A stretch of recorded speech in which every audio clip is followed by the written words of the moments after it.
40 ಕೋಟಿ ಒಂದ್ಸಲ, 40 ಕೋಟಿ 2 ಸಲ, 100 ಕೋಟಿ. ಪಂಚರ್ ಆಗಿರೋ ತನ್ನ ಸೈಕಲ್ ರಿಪೇರ್ ಮಾಡೋಕೆ ದುಡ್ಡಿಲ್ಲದ ಭಿಕಾರಿ ಮನೆಯಾಳಿಯ ಒಂದು ಡೈಮಂಡ್ ಕಲ್ಲಿಗಾಗಿ ಹೇಗೆ 100 ಕೋಟಿಯ ಹರಾಜ್ ಕರ್ದ.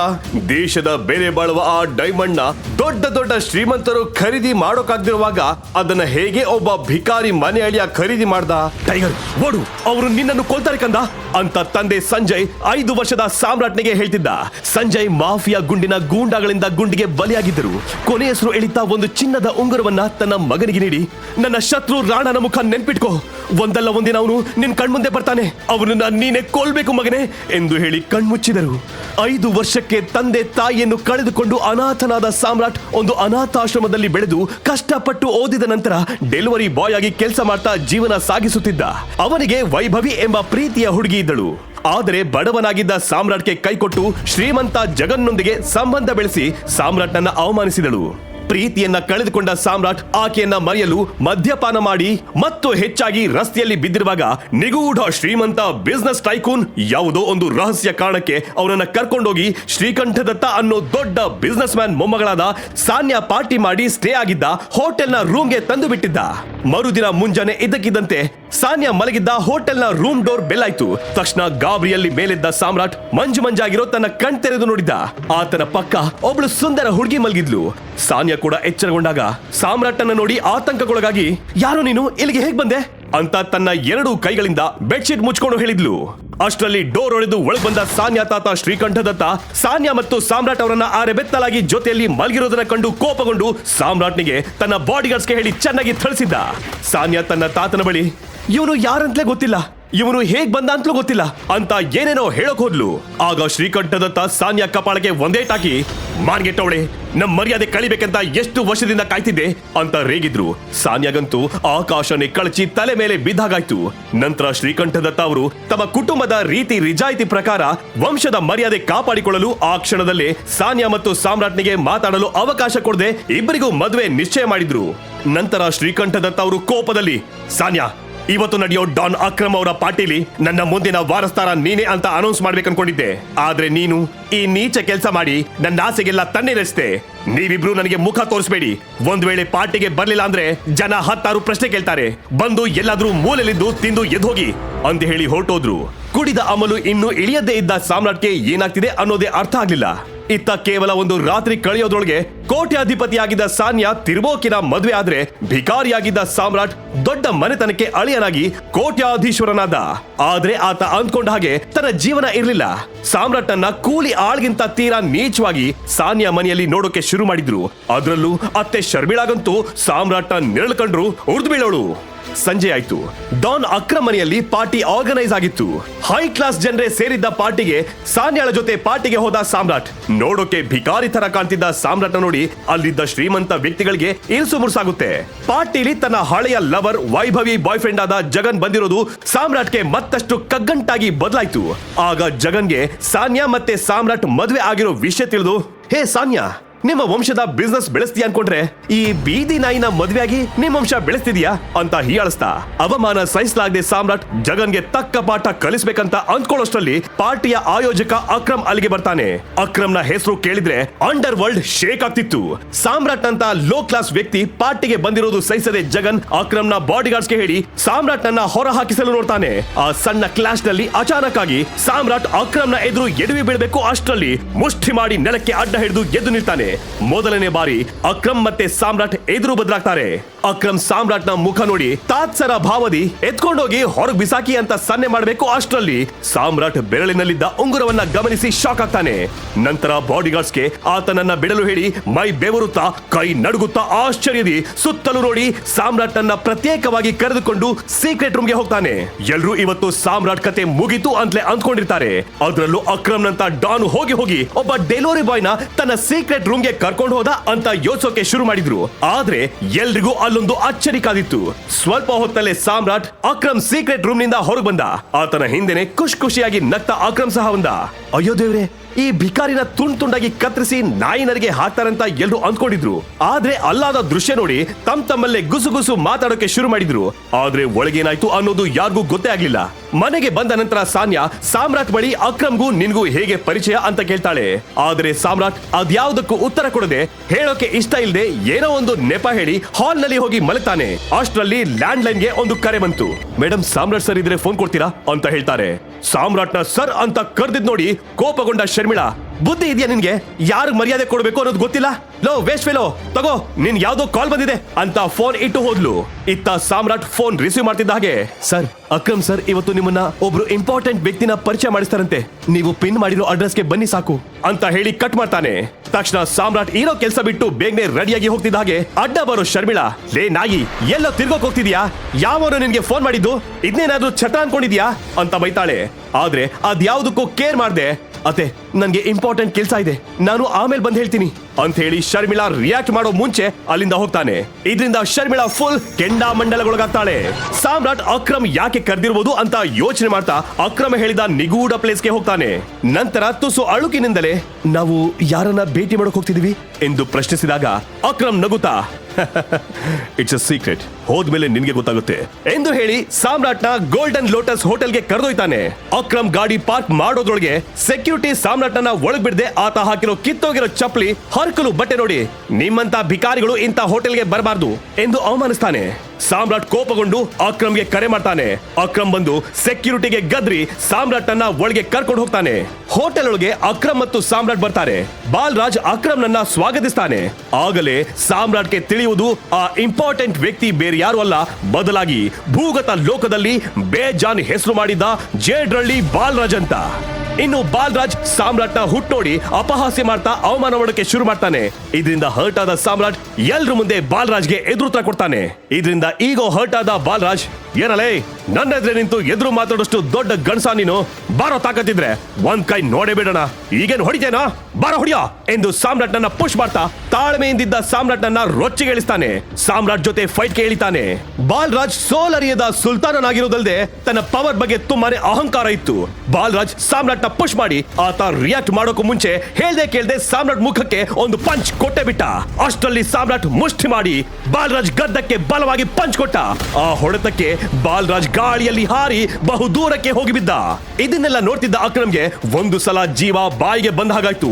ಅಷ್ಟರಲ್ಲಿ ಸೋತು ಸುಣ್ಣವಾಗಿದ್ದ ಬಾಲರಾಜ್ ಕೋಪದಿ ಸಾಮ್ರಾಟ್ನನ್ನ ಕೊಂದು ಬಿಡಬೇಕೆಂದು ಅಲ್ಲೇ ಬಿದ್ದಿದ್ದ ರಾಡ್ ತೆಗೆದು ಇನ್ನೇನ್ ಸಾಮ್ರಾಟ್ ಮೇಲೆ ದಾಳಿ ಮಾಡಬೇಕು. ಅಷ್ಟರಲ್ಲಿ ಅಲ್ಲೊಂದು ವಿಚಿತ್ರ ನಡೀತು. ಸಾಮ್ರಾಟ್ನ ಮುಗಿಸ್ಬೇಕಂತ ಬಂದ ಬಾಲರಾಜ್ ತನ್ನ ಕೈಲಿದ್ದ ರಾಡ್ ಅನ್ನ ಕೆಳಗೆ ಬೀಳಿಸಿ ಮಂಡಿಯೂರಿ ಕೂತು ಸಾಮ್ರಾಟ್ಗೆ ಶರಣಾದ. ನಂತರ ಬಾಲರಾಜ್ ಸಾಮ್ರಾಟ್ಗೆ ರೆಸ್ಪೆಕ್ಟ್ ಕೊಡೋಕೆ ಶುರು ಮಾಡ್ತಾನೆ. ಆಗ ಅಲ್ಲಿದ್ದವರೆಲ್ಲ ಯಾಕೆ ಬಾಲರಾಜ್ ಸರ್ ಈ ಭಿಕಾರಿಗೆ ಕೈ ಮುಗಿತಿದ್ದಾರೆ ಅಂತ ತಿಳಿಯದೆ ಶಾಕ್ ಆದ್ರು. ಸ್ವಲ್ಪ ಸಮಯದ ನಂತರ ಸಾಮ್ರಾಟ್ ಮನೆಗೆ ಹೋಗ್ತಾನೆ. ಆದ್ರೆ ಬೆಳಗ್ಗೆಯಿಂದ ಮನೆಯಲ್ಲಿ ಇಲ್ಲದಕ್ಕೆ ಕೋಪಗೊಂಡ ಅತ್ತೆ ಶರ್ಮಿಳಾ, ಲೇ ತಿರ್ಬೋಕಿ, ಎಲ್ಲ ಅಲಿಯೋಕ್ ಹೋಗಿದ್ದೆ, ಇದೇನಾದ್ರೂ ಲಾಡ್ಜ್ ಅನ್ಕೊಂಡಿದ್ಯೇನೋ? ನಿನ್ ಇಷ್ಟ ಬಂದಾಗ ಬರೋಕೆ, ನಿನ್ ಇಷ್ಟ ಬಂದಾಗ ಹೋಗೋಕೆ, ಹೆಂಡತಿ ದುಡಿಮೇಲೆ ಬದುಕ್ತಿದ್ಯಲ್ಲ, ನಿಂದು ಒಂದು ಜನ್ಮನ ಅಂತ ತೀರಾ ಕೆಟ್ಟದಾಗಿ ಬೈತಾಳೆ. ಆಗ ಸಾಮ್ರಾಟ್ ಕೆಲ್ಸ ಹುಡ್ಕೋಕೆ ಹೋಗಿದ್ದೆ ಅಂತ ಹೇಳ್ತಿದ್ದ ಹಾಗೆ, ಲೇ ಬೇವರ್ಸಿ, ನೀನು ಹುಟ್ಟು ನೋಡ್ಕೊಂಡಿದ್ಯೇನೋ? ಒಳ್ಳೆ ತಿರ್ಪೆ ಎತ್ತೋ ತರ ಇರೋ ನಿನ್ಗೆ ಏನ್ ಕಲೆಕ್ಟರ್ ಜಾಬ್ ಕೊಡ್ತಾರೆ? ಬಚ್ಚಲು ಬಾಚೋದೋ ಇಲ್ಲ ಟಾಯ್ಲೆಟ್ ತೊಳೆಯೋದೋ ಕೊಡ್ತಾರೆ, ಅದ್ ಇಲ್ಲೇ ಮಾಡ್ತಿದ್ಯಲ್ಲ, ಹೊರಗೆ ಹೋಗಿ ನಮ್ಮ ಮರ್ಯಾದೆ ತೆಗೋಕ ಮುಚ್ಕೊಂಡು ಇಲ್ಲೇ ಮನೆ ಚಾಕ್ರಿ ಮಾಡ್ಕೊಂಡು ಬಿದ್ದಿರು ಮೊಟ್ಟಾಳಂತಂದು ಅಂತ ಲಘುವಾಗಿ ಕಾಣ್ತಾಳೆ. ನಂತರ ಸಾಮ್ರಾಟ್ ಜನ ಹಣಕ್ಕೆ, ಬಟ್ಟೆಗೆ, ಲುಕ್ಕಿಗೆ ಮರ್ಯಾದೆ ಹೆಚ್ಚಿಕೊಡೋದಂತ ಅರ್ಥ ಮಾಡ್ಕೊಂಡು ಬ್ಯಾಂಕ್ಗೆ ಹೋಗಿ ತನ್ನ ಬಳಿ ಇದ್ದ ಚೆಕ್ ಅನ್ನ ಅಕೌಂಟ್ಗೆ ಹಾಕಿ ಹಣ ತೆಗೆಯಲು ಪ್ರಯತ್ನಿಸ್ತಾನೆ. ಬ್ಯಾಂಕ್ ನೌಕರ ಪ್ರಣವ್ ಅವನನ್ನ ಅವಮಾನಿಸಿ, ಲೇ ಡೆಲಿವರಿ ಕೆಲಸ ಮಾಡೋ ಬೀದಿ ನಾಯಿ ನೀನು, ನಿನ್ನ ಹತ್ರ ಚೆಕ್ ಬೇರೆ ಇರುತ್ತಾ? ಇದ್ರೆ 100 200 ಇರುತ್ತೆ, ಅದನ್ನೆಲ್ಲ ಅಕೌಂಟ್ಗೆ ಹಾಕ್ತಾ ಟೈಮ್ ನ ವೇಸ್ಟ್ ಮಾಡೋಕ್ಕಾಗಲ್ಲ, ಹೋಗ ಆಚೆ ಭಿಕಾರಿ ಎಂದು ಹೇಳಿದಾಗ ಸಾಮ್ರಾಟ್ ಮ್ಯಾನೇಜರ್ ನ ಭೇಟಿ ಮಾಡ್ಬೇಕಂತ ಹೇಳ್ತಾನೆ. ಆಗ ಕೋಪಗೊಂಡ ಪ್ರಣವ್ ಚೆಕ್ ನಲ್ಲಿ ಅಮೌಂಟ್ ಎಷ್ಟಿದೆ ಅಂತ ನೋಡದೆ ಚೆಕ್ ನ ಹರಿದು ಬಿಸಾಕ್ತಾನೆ. ಸಾಮ್ರಾಟ್ ಕೋಪಗೊಂಡು ಪ್ರಣವ್ ನೊಂದಿಗೆ ಜಗಳಕ್ಕೆ ಇಳಿತಾನೆ. ಆಗ ಬ್ಯಾಂಕ್ ಮ್ಯಾನೇಜರ್ ಡಿಕೆ ಬಂದು ಅಲ್ಲಾಗ್ತಿದ್ದ ಗಲಾಟೆನ ತಡಿಬೇಕು. ಅಷ್ಟರಲ್ಲಿ ಬಾಲರಾಜ್ ಬ್ಯಾಂಕ್ಗೆ ಬರ್ತಾನೆ. ಗಜಿಬಿಜಿ ಎನ್ನುತ್ತಿದ್ದ ಬ್ಯಾಂಕ್ ಒಮ್ಮೆಲೆ ನಿಶ್ಶಬ್ದವಾಗುತ್ತದೆ. ನಂತರ ಬಾಲರಾಜ್ ಸಾಮ್ರಾಟ್ ನನ್ನ ಮ್ಯಾನೇಜರ್ ಡಿಕೆಯ ಕೊಠಡಿಗೆ ಕರ್ಕೊಂಡು ಹೋಗ್ತಾನೆ. ಅದನ್ನ ಕಂಡು ಪ್ರಣವ್ ಆಶ್ಚರ್ಯಕ್ಕೊಳಗಾಗ್ತಾನೆ. ಮತ್ತೆ ಒಳಗೆ ನಡಿಬಹುದು ಅನ್ನೋ ಕ್ಯೂರಿಯಾಸಿಟಿಲಿ ಅವರ ಹಿಂದೆನೆ ಹೋಗ್ತಾನೆ. ಸಾಮ್ರಾಟ್ ವಾಕಿಂಗ್ ಸ್ಟೈಲ್ ನೋಡಿ ಎಲ್ಲೋ ನೋಡ್ದಾಗಿದೆ ಅನ್ಸೋಕೆ ಶುರುವಾಗುತ್ತೆ. ಆಗ ಬಾಲರಾಜ್, ಇವ್ರು ಯಾರು ಅಂತ ಗುರ್ಸಿಗ್ಲಿಲ್ವಾ ಡಿಕೆ ಎಂದು ಹೇಳುತ್ತಿದ್ದಂತೆ ಡಿಕೆ ಸಾಮ್ರಾಟ್ನ ಮೇಲಿಂದ ಕೆಳಗೆ ಸ್ಕ್ಯಾನ್ ಮಾಡ್ತಾನೆ. ಆಗ ಆತನ ಬೆರಳಿನಲ್ಲಿರುವ ಹಳೆಯ ಹಸಿರು ಬಣ್ಣದ ರಿಂಗ್ ನೋಡಿ ಆಶ್ಚರ್ಯದಿ ಕೈಕಾಲು ನಡುಗುತ್ತಾ ಮಂಡಿಯೂರಿ ಕೂರ್ತಾನೆ. ಒಬ್ಬ ಭಿಕಾರಿಗೆ ರೆಸ್ಪೆಕ್ಟ್ ಕೊಟ್ಟ ರೀತಿ ನೋಡ್ತಿದ್ದ ಪ್ರಣವ್ನ ಕೈಕಾಲು ಕಾಲುಗಳೇ ಅಲ್ಲಾಡಲು ಶುರುವಾಗುತ್ತೆ. ನಂತರ ಬಾಲರಾಜ್ ಮತ್ತು ಡಿಕೆ ಪ್ರಣವ್ನ ವರ್ತನೆಯ ಬಗ್ಗೆ ಸಿಟ್ಟಾಗಿ ಆತನನ್ನ ಕ್ಯಾಬಿನ್ಗೆ ಕರೆಸಿ ಕಪಾಳಕ್ಕೆ 2 ಬಿಗಿದು, ಯು ಯೂಸ್ಲೆಸ್ ಫೆಲೋ, ನೀನ್ ಯಾರ ಮೇಲೆ ಕೈ ಮಾಡಿದ್ಯಾ ಗೊತ್ತಾ? ಈಗಿಂದೀಗ್ಲೇ ಸಾಮ್ರಾಟ್ ಸರ್ ಕಾಲಿಗೆ ಬಿದ್ದು ಕ್ಷಮೆ ಕೇಳು ಎಂದು ಹೇಳ್ತಾನೆ. ಆಗ ಪ್ರಣವ್ ಬೇರೆ ದಾರಿ ಇಲ್ಲದೆ ಸಾಮ್ರಾಟ್ ಕಾಲಿಗೆ ಬಿದ್ದು ಕ್ಷಮೆ ಕೇಳ್ತಾನೆ. ಪ್ರಣವ್ಗೆ ತೀರಾ ಅವಮಾನ ಆಗುತ್ತೆ. ನಂತರ ಹರಿದು ಹಾಕಿದ ಚೆಕ್ ನ ಅಂಟಿಸ್ಕೊಡುವಂತೆ ಹೇಳ್ತಾರೆ. ಪ್ರಣವ್ ಬೇರೆ ದಾರಿ ಇಲ್ಲದೆ ಚೆಕ್ ಅಂಟಿಸಿ ಅದರಲ್ಲಿದ್ದ 50 ಕೋಟಿ ಇರೋದ್ ನೋಡಿ ಅದು ಅಕ್ರಮ್ ಚೆಕ್ ಎಂದು ತಿಳಿದು ಶಾಕ್ ಆಗ್ತಾನೆ. ಆದ್ರೆ ಡಿಕೆ ಮತ್ತೆ ಡಾನ್ ಬಾಲರಾಜ್ ಇಬ್ರು ಸಾಮ್ರಾಟ್ಗೆ ಇಷ್ಟೊಂದು ಮರ್ಯಾದೆ ಕೊಡ್ತಿರೋದು ನೋಡಿ ಆಶ್ಚರ್ಯ ಆಗುತ್ತೆ. ನಂತರ ಬಾಲರಾಜ್ ಒಂದು ಪ್ಲಾಟಿನಂ ಕಾರ್ಡ್ ನೀಡಿ, ಇದರಲ್ಲಿ ನಿನಗೆ ಅವಶ್ಯಕತೆ ಬಂದಾಗ ದುಡ್ಡು ಡ್ರಾ ಮಾಡಬಹುದು ತಗೋ ಅಂತ ಹೇಳಿ ಕಾರ್ಡ್ ನೀಡ್ತಾನೆ. ಸಾಮ್ರಾಟ್ನ ಆಟಿಟ್ಯೂಡ್ ನೋಡಿ ಬಾಲರಾಜ್ಗೆ ಸಂಜಯ್ ನೆನಪಾಯ್ತು. 1 ನಿಮಿಷಕ್ಕೆ ಸಂಜಯ್ ಖುದ್ದು ಅವರ ಮುಂದಿರೋ ಹಾಗೆ ಅವ್ರಿಗನಿಸ್ತು. ಅದೇ ಆಟಿಟ್ಯೂಡ್, ಅದೇ ಬಿಹೇವಿಯರ್. ನೀನು ನಿನ್ನ ತಂದೆಯ ಜೆರಾಕ್ಸ್ ಟೈಗರ್. ಅವರು ಸಿಂಹವಾಗಿದ್ರೆ ನಾನು ಅದಕ್ಕಿಂತಲೂ ಮೇಲು. ನೀವು ನನ್ನನ್ನ ಟೈಗರ್ ಅಂತ ಒಪ್ಕೊಂಡ್ರೆ ಮಿಷನ್ ಸ್ಟಾರ್ಟ್ ಮಾಡೋಣವಾ? ಖಂಡಿತ. ನಿನ್ನ ತಂದೆಯ ಕೊಲೆಗಾರರ ಬಳಿ ತಲುಪಬೇಕಾದ್ರೆ ನೀನಿವತ್ತು ಒಂದು ಆಕ್ಷನ್ಗೆ ಹೋಗ್ಬೇಕು. ಅಲ್ಲೇನ್ ಮಾಡ್ಬೇಕು ಅನ್ನೋದು ನಿಂಗೆ ಹೋಗುವಾಗ ಡೀಟೇಲ್ ಸಿಗುತ್ತೆ. All the best tiger. 1 ಕೋಟಿ, 2 ಕೋಟಿ, 3 ಕೋಟಿ, 4 ಕೋಟಿ, 10 ಕೋಟಿ. ಅಯ್ಯೋ ನಯನಾ ಮೇಡಮ್, ನೀವಂತೂ ಅರ್ಧ ಸಿಟಿನೇ ಬೈ ಮಾಡಿದೀರಾ. ಸಣ್ಣ ಪುಟ್ಟ ವಸ್ತುಗಳನ್ನ ನಮಗೂ ಬಿಟ್ಕೊಡಿ ಅಂತ ಆ ವ್ಯಕ್ತಿ ಹೇಳ್ತಾ ಇದ್ದ ಹಾಗೆ ಅಲ್ಲಿಗೆ ಬಂದಿದ್ದ ಮಾಫಿಯಾ ಲೇಡಿ ಅಂತಾನೆ ಫೇಮಸ್ ಆಗಿದ್ದ ನಯನಾಗೆ ಮುಖದಲ್ಲಿ ಸಣ್ಣ ನಗು ಮೂಡಿ ಮರೆಯಾಯ್ತು. ದೊಡ್ಡ ಲೆವೆಲ್ ಅಲ್ಲಿ ಕಾಂಟ್ಯಾಕ್ಟ್ ಇದ್ದ ಅವಳನ್ನ ಎದುರು ಹಾಕೊಳ್ಳೋಷ್ಟು ಧೈರ್ಯ ಆ ಸಿಟಿಯಲ್ಲಿ ಯಾರಿಗೂ ಇರ್ಲಿಲ್ಲ. 50 ಕೋಟಿ. ಅಯ್ಯೋ ಸೀದಾ 50 ಕೋಟಿ. ಇವನ್ ಯಾರು? ಅಯ್ಯೋ ಇವನು ಡೆಲಿವರಿ ಬಾಯ್ ಸಾಮ್ರಾಟ್. ಇವನ್ ಹತ್ರ ಎಲ್ಲಿದೆ 50 ಕೋಟಿ? ನೋಡಿ, ಯಾರು ಇವನನ್ನ ಗುರ್ತಿಡಿಬಾರ್ದು ಅಂತ ಕೋಟು ಸೂಟು ಪ್ಯಾಂಟ್ ಹಾಕೊಂಡು ರೆಡಿಯಾಗಿ ಬಂದಿದ್ದಾನೆ. ಹಾ, 2 ದಿನದ ಹಿಂದೆ ಇವ್ ನನ್ನ ಆಫೀಸ್ಗೆ ಲಂಚ್ ಡೆಲಿವರಿ ಮಾಡಕ್ ಬಂದಿದ್ದ. ಬೀದಿ ಬಿಕಾರಿ ಎಲ್ಲ ಈ ಆಕ್ಷನ್ಗೆ ಹೇಗ್ ಬಂದ? ನಮ್ಗೆ ಮರ್ಯಾದೆನೇ ಇಲ್ವಾ ಇಲ್ಲಿ? ಅತ್ತ ಸಾಮ್ರಾಟ್ ಸುಮ್ಮನೆ ಕೂತ್ಕೊಂಡು ಇವರೆಲ್ಲರ ಮಾತನ್ನ ಕೇಳ್ತಿದ್ದ. ಅದೇ ಸಮಯಕ್ಕೆ ಒಬ್ಬ ಜೋರಾಗಿ ಹೇಳ್ದ, ಇಲ್ಕಳಿ ಅನೌನ್ಸರ್ ಅಣ್ಣ, ಇವನ್ ಹತ್ರ 50 ಕೋಟಿ ಬಿಡಿ. 50 ರೂಪಾಯಿ ಕೂಡ ಇರ್ಲಿಕ್ಕಿಲ್ಲ. ನೀವು ಈ ಆಕ್ಷನ್ ನಿಲ್ಸಿ. ನಯನಾ ಮೇಡಮ್ಗೆ ಈ ಫಾರಿನ್ ಇಂಪಾರ್ಟೆಂಟ್ ಡೈಮಂಡ್ ನ ಕೊಟ್ಬಿಡಿ. ಇಲ್ಲ ಇಲ್ಲ ಅಣ್ಣ, ನಿಲ್ಲು. ಒಂದ್ ವೇಳೆ ಈ ಬಿಕಾರಿ ಹತ್ರ 50 ಕೋಟಿ ಇಲ್ಲ ಅಂದ್ರೆ ನಾನು ನಯನಾ ಮೇಡಮ್ ನ ದುಡ್ಡಿಗಿಂತ ಹೆಚ್ಚು ದುಡ್ಡು ಹಾಕ್ತೀನಿ. ಈ ಡೈಮಂಡ್ಗೆ ನಾನು 11 ಕೋಟಿ ಕೊಡೋಕೆ ತಯಾರಿದ್ದೀನಿ. ಆ ವ್ಯಕ್ತಿ 11 ಕೋಟಿ ಹೇಳಿದ ಕೂಡ್ಲೆ ಸಾಮ್ರಾಟ್ ಮತ್ತೆ ಹೇಳ್ದ, 70 ಕೋಟಿ. ಏಯ್ ನಾಲಾಯಕ್ ಡೆಲಿವರಿ ಬಾಯ್, ನಿಂಗೇನ್ ಹುಚ್ಚಿಡ್ದಿದ್ಯಾ? ಎಲ್ಲಿಂದ ತರ್ತೀಯ 70 ಕೋಟಿ? ಇದು ಆಕ್ಷನ್, ಮಕ್ಕಳಾಟಿಕೆ ಅಲ್ಲ. ಇಲ್ಲಿ ಹೇಳಿರೋ ದುಡ್ಡನ್ನ ಕೊಡ್ಲೇಬೇಕು ಅಂತ ಹೇಳ್ತಾ ಆ ವ್ಯಕ್ತಿ ಸಾಮ್ರಾಟ್ನ ತಳ್ಳಿಬಿಟ್ಟ. ಆದ್ರೆ ಸಾಮ್ರಾಟ್ ಧೈರ್ಯದಲ್ಲಿ ಅಲ್ಲೇ ನಿಂತಾಗ ಅವನಿಗೆ ಏನೂ ಆಗ್ಲಿಲ್ಲ. ಆದ್ರೆ ಆ ವ್ಯಕ್ತಿ ನಿಂತಲ್ಲಿಂದ 2 ಹೆಜ್ಜೆ ಹಿಂದೆ ಹೋಗ್ಬಿಟ್ಟ. ನಂತರ ಸಾಮ್ರಾಟ್ ತನ್ನ ಜೇಬಿನಿಂದ ಒಂದು ಚೆಕ್ ಬುಕ್ ತೆಗೆದು ಅದರಲ್ಲಿ 20 ಕೋಟಿ ಅಮೌಂಟ್ ಬರೆದು ಸೈನ್ ಮಾಡೋಕೆ ಹೊಟ್ಟ. ಅವನು ಚೆಕ್ ಬರೀತಿರೋದನ್ನ ಅಲ್ಲಿದ್ದ ಎಲ್ರು ನೋಡಿ ಬೆಚ್ಚಿ ಬಿದ್ದಿದ್ರು. ನಂಗನ್ಸುತ್ತೆ ಈ ಡೆಲಿವರಿ ಬಾಯ್ ಜೈಲಿಗೆ ಹೋಗೋಕೆ ರೆಡಿ ಆಗಿದ್ದಾನೆ. ನೋಡು ಹೇಗ್ ಗತ್ತಲ್ಲಿ ಚೆಕ್ ನಲ್ಲಿ 70 ಕೋಟಿ ಬರೀತಿದ್ದಾನೆ. ಆಕ್ಷನ್ ನ ಮ್ಯಾನೇಜರ್ ಸರ್, ನೀವ್ ಇವನ್ ಬ್ಯಾಂಕ್ ನ ಚೆಕ್ ಮಾಡಿ. ಸಾಮ್ರಾಟ್ ಚೆಕ್ ಬರ್ದು ಅಲ್ಲಿದ್ದ ಆಕ್ಷನ್ ನ ಬ್ಯಾಂಕ್ ಮ್ಯಾನೇಜರ್ಗೆ ಕೊಟ್ಟ. ಒಂದು 3 ಕೋಟಿ ಬೆಲೆ ಬಾಳೋ ವಸ್ತುವಿಗೆ ಸಾಮ್ರಾಟ್ ನಂತ ಡೆಲಿವರಿ ಬಾಯ್ 20 ಕೋಟಿ ಯಾಕೆ ಕೊಡ್ತಿದ್ದಾನೆ ಅಂತ ಒಂದು ಕ್ಷಣಕ್ಕೆ ಬ್ಯಾಂಕ್ ಮ್ಯಾನೇಜರ್ಗೆ ಕೂಡ ನಂಬಿಕೆ ಬರ್ಲಿಲ್ಲ. ನಿಜವಾಗ್ಲೂ ಇವನ ಅಕೌಂಟ್ ನಲ್ಲಿ ಅಷ್ಟೊಂದು ದುಡ್ಡಿದ್ಯಾ ಇಲ್ವಾ ಅಂತ ಮ್ಯಾನೇಜರ್ ಸ್ವಲ್ಪ ಹೊತ್ತು ಆ ಚೆಕ್ ನ ಕಂಪ್ಲೀಟ್ ಚೆಕ್ ಮಾಡಿದ್ರು. ನಂತರ ಆನ್ಲೈನ್ ನಲ್ಲಿ ಅಕೌಂಟ್ ನಲ್ಲಿದ್ದ ದುಡ್ಡನ್ನು ನೋಡಿ ಅವರು ಬೆಚ್ಚಿ ಬಿದ್ರು. 800 ಕೋಟಿ. ಇದಾದ ಮೇಲೆ ಮ್ಯಾನೇಜರ್ ಮೈಕ್ ಹತ್ರ ಬಂದು ನಿಂತು ಅನೌನ್ಸ್ ಮಾಡೋಕೆ ಶುರು ಮಾಡ್ದ. ಈ ಆಕ್ಷನ್ ಇಲ್ಲಿಗೆ ಮುಗೀತು. ಈ ಬೆಲೆ ಬಾಳೋ ಡೈಮಂಡ್ 70 ಕೋಟಿಗೆ ಸಾಮ್ರಾಟ್ ಅವರಿಗೆ ಕೊಡಲಾಗುತ್ತಿದೆ ಅಂತ ಮ್ಯಾನೇಜರ್ ಅನೌನ್ಸ್ ಮಾಡಿದ್ದನ್ನ ಕೇಳಿ ಅಲ್ಲಿ ನೆರೆದಿದ್ದ ಎಲ್ರು ಬೆಚ್ಚಿ ಬಿದ್ರು.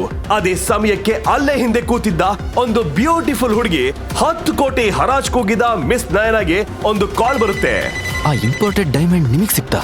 ಯಾರೋ ಸಾಮ್ರಾಟ್ ಅಂತೆ, ಡೆಲಿವರಿ ಬಾಯ್. ಅವನು 70 ಕೋಟಿ ಹರಾಜ್ ಕೂಗಿದ್ದಾನೆ. ಇವಾಗ ಡೆಲಿವರಿ ಬಾಯ್ ಹತ್ರ ಕೂಡ 5 ಕೋಟಿ ಬೆಲೆ ಬಾಳೋ ವಸ್ತುವಿಗೆ 70 ಕೋಟಿ ದುಡ್ಡು ಕೊಟ್ಟು ಖರೀದಿ ಮಾಡೋಷ್ಟು ದುಡ್ಡು ಬಂದಿದೆ. ಒಮ್ಮೆಲಿಂದ ಹೊರಗ್ ಬರ್ಲಿ, ನಾನ್ ಯಾರು ಅಂತ ತೋರಿಸ್ತೀನಿ.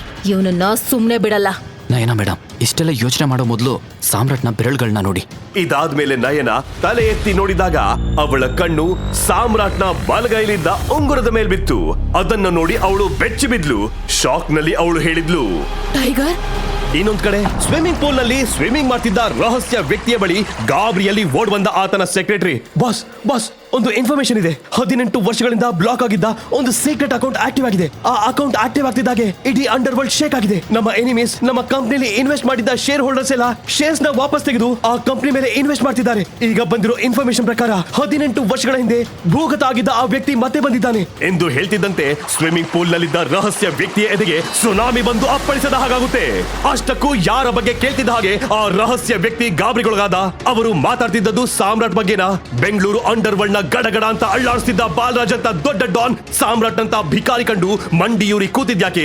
ಸಾಮ್ರಾಟ್ ಕೆಲಸ ಕೇಳ್ಕೊಂಡು ಹೋದಾಗ ತೀರಾ ನೀಚವಾಗಿ ಕಂಡ ಜೆನ್ನಿ ಸಾಮ್ರಾಟ್ ಯಾರಿಗೋ ಫೋನ್ ಮಾಡಿ ಕೊಡ್ತಿದ್ದ ಹಾಗೆ ಆಕೆ ತನ್ನ ಒಪಿನಿಯನ್ ಯಾಕೆ ಚೇಂಜ್ ಮಾಡ್ಕೊಂಡ್ಲು? ಅಷ್ಟಕ್ಕೂ ಆ ವ್ಯಕ್ತಿ ಯಾರಾಗಿದ್ದ? ಬ್ಯಾಂಕ್ ನಲ್ಲಿ ಸಾಮ್ರಾಟ್ ಬಳಿ 50 ಕೋಟಿ ಚೆಕ್ ಹೇಗ್ ಬಂತು? ಸಾನ್ಯಾ ರೂಮ್ ಅಲ್ಲಿ ನಡೆದ ವಿಚಿತ್ರ ಘಟನೆಯಾದ್ರೂ ಏನು? ಸಾನ್ಯಾ ಬೆಡ್ರೂಮ್ಗೆ ಸಾಮ್ರಾಟ್ ಅನ್ನ ಮಲಗಿಸಿ ಆಕೆ ಆ ಕ್ಯಾರೆಕ್ಟರ್ ಅಸೋಸಿಯೇಷನ್ ಮಾಡಿದ ವ್ಯಕ್ತಿ ಯಾರು? ಅಷ್ಟಕ್ಕೂ ಟೈಗರ್ ಬಂದಿದ್ದಾನೆ ಅಂತ ಆ ನಿಗೂಢ ವ್ಯಕ್ತಿಗೆ ಹೇಳ್ತಿದ್ದಾನೆ ಅಂದ್ರೆ ಸಾಮ್ರಾಟೆ ಅಸಲಿಗೆ ನಿಜವಾದ ಟೈಗರ್. ಮತ್ತು ಇನ್ಸ್ಟಾಲ್ ಮಾಡಿ ಪಾಕೆಟ್ FM ಮತ್ತು ಕೇಳಿ ಅತ್ಯದ್ಭುತ ಕತೆ ಟೈಗರ್ ರಿಟರ್ನ್.